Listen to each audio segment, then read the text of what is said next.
د پردیس پشپو کې زه تنها مسافریم،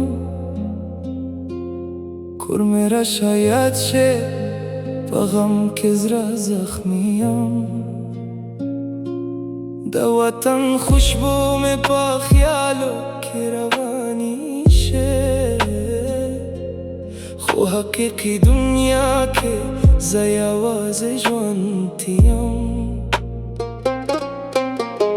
په سفر کې لار شم بین علامات، هر شهر میں غم دے، ہر مخم بے محبت.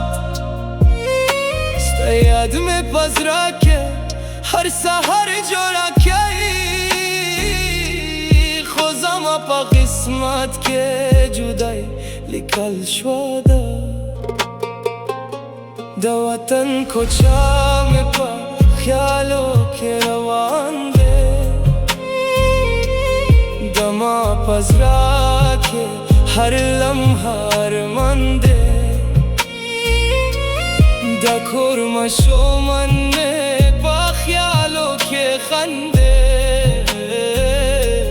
خوزادہ پردیس پا غم کے لرشوے بندے. हर पैसा चे गानम खो खुशी पाके नाश्ते,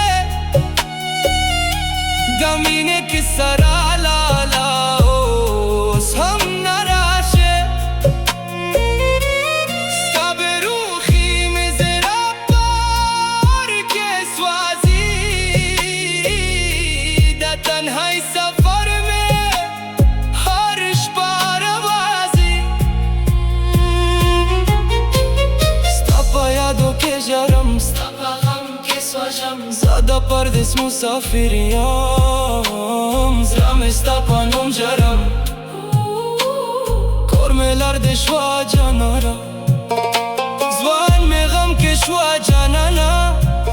ستا خندا مې حیرانه شه، ستا تصویر مې جوان شه.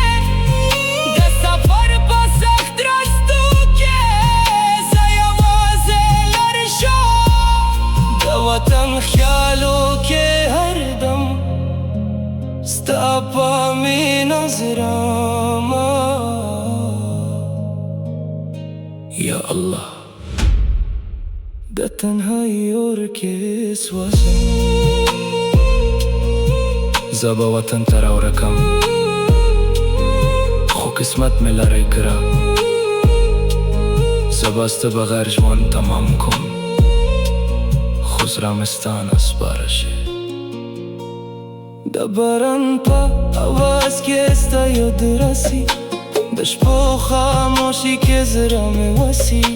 مسافر یم زه د غم په سفر، زما کور زما وطن زما سر. چې کله وطن ته لاړ شم جانانه،